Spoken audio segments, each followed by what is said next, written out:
Operation सिंदूर के माध्यम से आतंकवादियों का खात्मा होगा, लेकिन 24 घंटे के अंदर टाटा फिश हो गया, जबकि एक भी आतंकवादी वहां घुस के मारा नहीं गया। स्वामी प्रसाद मौर्य का ऑपरेशन सिंदूर को लेकर के विवादित बयान। अब लोग स्वामी प्रसाद मौर्य को खरी खोटी सुना रहे हैं, कह रहे हैं कि स्वामी प्रसाद मौर्य अपनी राजनीति को चमकाने के लिए ऐसा बोल रहे हैं। ऐसे आपको बताते चले कि एमपी के मंत्री विजय शाह के द्वारा जिस प्रकार से कर्नल सोफिया पर विवादित बयान के बाद हाई कोर्ट के संज्ञान लेने के बाद उनके ऊपर एफआईआर, ऐसे में और नेता कैसे पीछे रह जाते और उन्होंने सेना के शौर्य का अपमान किया। तो आखिरकार स्वामी प्रसाद मौर्य ने क्या? ऑपरेशन सिंदूर के माध्यम से आतंकवादियों का खात्मा होगा, लेकिन 24 घंटे के अंदर टाटा फिश हो गया। बहनों के सम्मान के बजाय बहनों का अपमान किया। ऑपरेशन सिंदूर के नाम पर बहनों को धोखा दिया।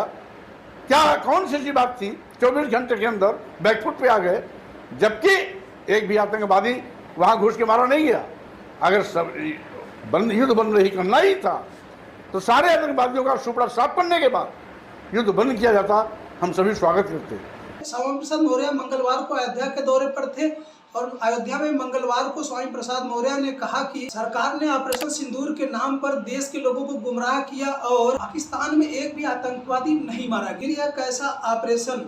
सम्मान के नाम पर बहनों से छलावा किया गया। ऑपरेशन 24 घंटे के अंदर ही टाटा फिश हो गया। उन्होंने आगे कहा कि अगर आतंकवादियों का सफाया नहीं करना था तो युद्ध शुरू क्यों किया? सरकार ने सिर्फ दिखावा किया है, सरकार ने देश के लोगों की आंखों में धूल झोंका है। ऐसे आपको बताते चले कि स्वामी प्रसाद मौर्य इससे पहले भारतीय जनता पार्टी में कैबिनेट मंत्री थे, लेकिन 2022 के चुनाव पहले उन्होंने समाजवादी पार्टी ज्वाइन कर ली थी और इससे पहले वह बसपा में भी रह चुके हैं। ठीक लोकसभा चुनाव से पहले स्वामी प्रसाद मौर्य ने एमएलसी और समाजवादी पार्टी के पदों से इस्तीफा दे दिया था और इस समय स्वामी प्रसाद मौर्य अपनी पार्टी बना ली। जबकि ऑपरेशन सिंदूर का सच सेना ने बताया था। जिस प्रकार से 22 अप्रैल को पहलगाम में आतंकवादियों के द्वारा 26 लोगों की निर्मम हत्या कर दी गई थी, उसके बाद भारत सरकार और सेना की तरफ से ऑपरेशन सिंदूर चलाया गया, जो कि 7 मई को रात के लगभग 1 से 1:30 बजे भारतीय सेना ने पाकिस्तान अधिकृत कश्मीर के अंदर 9 आतंकी ठिकानों को तबाह कर दिया था, जिसमें 100 से ज्यादा आतंकवादी मारे गए। ऐसे स्वामी प्रसाद मौर्य के 3 प्रमुख बयान